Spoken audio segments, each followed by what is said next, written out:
So if what I'm about to tell you is true from what my source tells me, all of this stuff right here is going to radically change the experience for you, the visitor to Las Vegas. New standard operating procedures, different ways the casinos operate entirely, a different guest experience from top to bottom that you may not even see, but it's going to ensure that you're safe. The casinos are not having lawsuits, and we have a lot to talk about. Also in this video, we're going to talk about how much money the casinos lose on a daily basis, why the casinos closed early when the state didn't mandate them to do so. We're also going to talk about how the entire financial stream of Vegas works, how they're going to change things from what I've heard. Now, some of this might be true, all of this might be true, none of this might come to pass because a lot of the time it's just pillow talk between Wall Street and big corporations for what they're going to do to right the ship. I have a source that gives me information. This person has never steered me wrong, so this is my 14th attempt to make a video. I've spent about 2 hours talking into a camera to get it just right. I'm just going to go with it right now.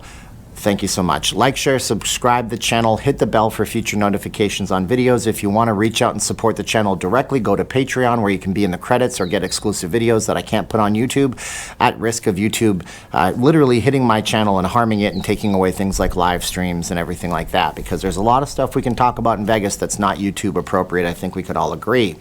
My name's Steven. I'm not leaving Las Vegas. I'm a full-time Vegas blogger. Here we go. So first of all, we need to talk about how much money the casinos are actually standing to lose on a daily basis. And while we're doing that, I want you guys to comment below if you've had a clean experience in Vegas, a nasty one in Vegas, or anywhere else. Have you ever checked into a hotel that had bed bugs? Have you ever had a bad experience like this? Because that has a lot to do with the subject matter of this video right now and what the casinos are doing that'll change for you all. Comment below right now.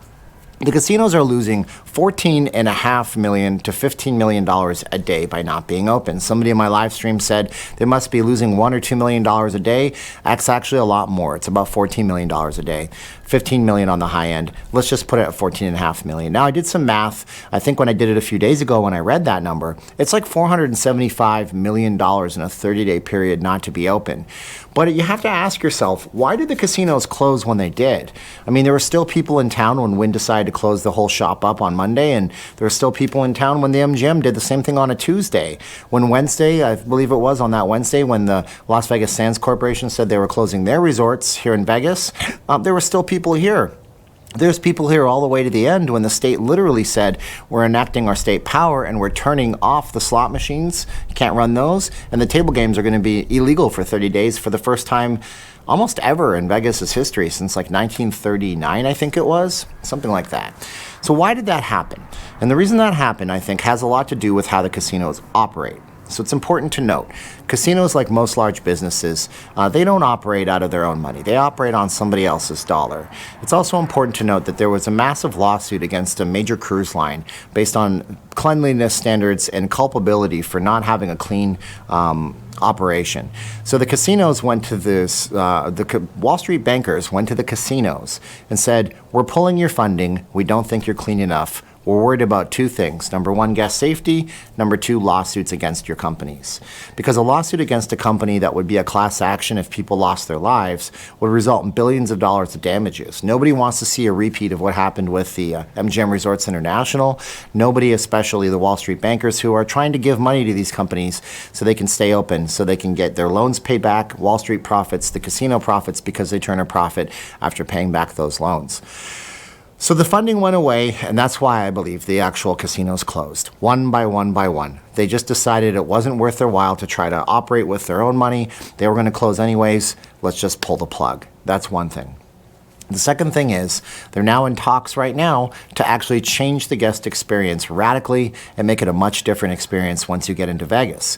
Again, it's two reasons. It's the idea of a lawsuit if somebody gets sick, and it's the idea of being able to open quicker, and it's the idea of the guest experience being a better one with a good stellar reputation for the resorts, which right now are taking a beating. And if you've had a bad experience with a dirty resort, you tell me in the comments below. We can all share in. I know I've stayed in places that had bed bugs and we had to leave, and it was just absolutely nasty and disgusting. I've heard people say things like, there was a big giant nasty hair on my mattress underneath the mattress cover. Stuff like that shouldn't happen, right? Especially in a world where cleanliness is key right now. So Casinos want to get money from Wall Street. Wall Street wants to avoid lawsuits and the casinos going bankrupt due to a lawsuit, and everybody wants to meet halfway. So how do we do this? Well, the first thing is you have to bring people back to Las Vegas. So from what I'm hearing, expect a different Vegas experience in terms of costs of entertainment, costs of basic every single daily items, costs of a lot of things should go down. Number two, I wouldn't expect to see any giant $150 million Cirque du Soleil productions anytime soon. I suspect what you're going to see from what I've been hearing is that you're going to have a different experience for the shows. Smaller shows, shows that are less production number, more value for your dollar. And that doesn't mean they're bad shows at all. If you look at a Siegfried and Roy type show with Wild Cats from back in the day, it didn't look anything like what a Cirque show looks like, but it was still massive amounts of entertainment. And if you've been to Vegas and you've seen the V Theater in Las Vegas, massive value for your dollar on your entertainment. Nobody walks out of there frowning saying that show was terrible. Those are all great shows, but they all cost you way less and cost less to produce than a huge Cirque show that Wall Street doesn't want to finance, quite frankly, because who knows what the money's going to be like in a year. But the big changes after value for the customer and bringing people back are going to be in how the actual casino operates. Now, again, all of this could be true. None of this could be true. Some of this could be true. This could all be pillow talk so the casinos get their money back. But for what I'm being told right now on the Las Vegas Strip behind me, there are trucks and cleaning crews that specialize in sanitation going through every single room, every single property. And from what I'm being told, it's going to be a different guest experience from check-in to while you're here to checking out. First of all, the idea of UV lights at check-in. Now, we don't know if the UV lights actually kill the current thing, the scrounge, the invisible enemy that I don't want to say the name of just to keep my video good in YouTube standards. But if it does, they may be used at check-in. But mind you, this was also after October 1st when people said the casinos are going to start using X-ray machines at the check-in desk to keep guests safe. That never happened, so this may not happen either. The second thing is a waiver form when guests do check into the hotel, an electronic waiver form where they have to say that they don't have any new inflictions physically, like any flus or any weird viruses, and they're of sound mind as well.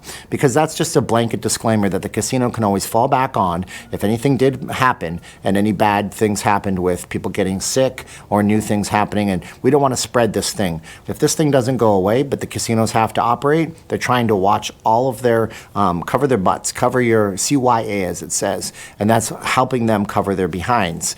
The next thing would be dealers wearing gloves, latex gloves, or just silk gloves at all times to keep their hands clean, and the cleaning, deep cleaning of gaming chips, gaming dice, playing cards, gaming surfaces, gaming tables, slot machines. You know, you've heard it and you've seen it on Facebook where people tell you that, you know, there's more germs on your phone than a toilet seat, and you've seen that before, but that's actually pretty much true. But can you imagine how many germs are walking around in a casino at one point?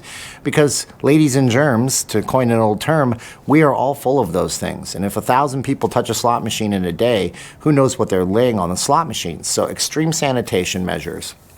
Sanitation from head to toe, random room inspections, longer room cleaning sessions. Right now there's some casinos that turn over rooms in 5 minutes. How do you turn over a room with 5 minutes? Even if you had 3 or 4 people in that room, you have to be missing something. And I've been in rooms at the Luxor where I had a friend that was staying there and I ran my finger along one of the desks and it was filthy. There was dust everywhere. So the sanitation standards have to come way up. Different standard operating procedures in the hotels. So from top to bottom, checklists of daily cleaning measures, heavy deep cleaning with antibacterial lotions, antibacterial sprays, and just basically making sure that everything is better and more clean. Doctors on staff 24/7 at the casinos, being paid for at the expense of the casinos. So if a guest isn't feeling well, or if an employee isn't feeling well, they can be checked out right away, with the additional idea of possible medical centers in the casinos on site in the facilities, or one being shared by several properties to take people to a separate area to try to deal with what they might be dealing with. Because we don't want to spread something. We want to nip it in the bud, as they used to say back in the day. It's an old-timey kind of phrase. You got to nip this one in the bud and make sure that people are healthy and safe. But that also says, from what I'm hearing, they're also saying that employees will now be subject to random health checks. Now, if you're saying like, whoa, that's too much, it's really not too much. I don't know where you're from, but here in the United States, our government contracts out lots of third-party companies. And if you're working with the U.S. military, for example, you're subject to random checks when you leave an office, when you show up at an office. They do background checks on people all the time. They want to make sure you're not taking out state secrets. If you work for the Louis Vuitton store and you have a backpack you bring into work, they might try to check your backpack. It's an employment contract, and you don't have to work for the employer if you don't like the employment contract. Heck, these big properties even credit check people when they're applying for positions that handle a lot of money. So that's something that will be happening. If somebody's at the dealer's table and they don't look well and they're running a cold sweat, they're going to tell those people, come over here, we need to check you out to make sure that you're healthy. Pursuant to that as well will be the discretion of the maitre d's, hotel managers, floor managers, and higher-ups to refuse service to anybody who doesn't look like they're well. If they call over and say, look, you don't look like you're feeling too hot, we need to get a doctor in to check you out, and somebody says no, they can always ask you to leave the property if they see fit.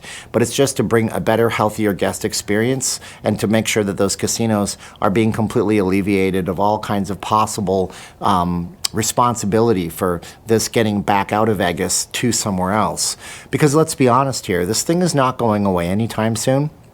There's a good chance that we open the country in phases and people are able to go back to work because we have to go back to work as a society. I don't feel good sitting at home. I don't know about you, but I feel like I'm rotting away bit by bit. People like to work. It's just in our nature as human beings. We like creating things and doing stuff and being independent.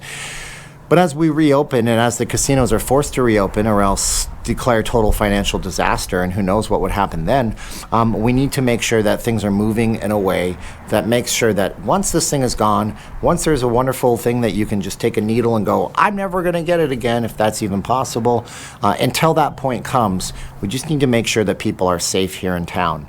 Now, I don't think the casinos are going to go bankrupt. I don't think that's going to happen at all. But I think that there's a lot of things that are going to be done. Maybe some of what I said, maybe all of what I just said, or maybe none of what I just said, because as I said, a lot of the times these things are just pillow talk.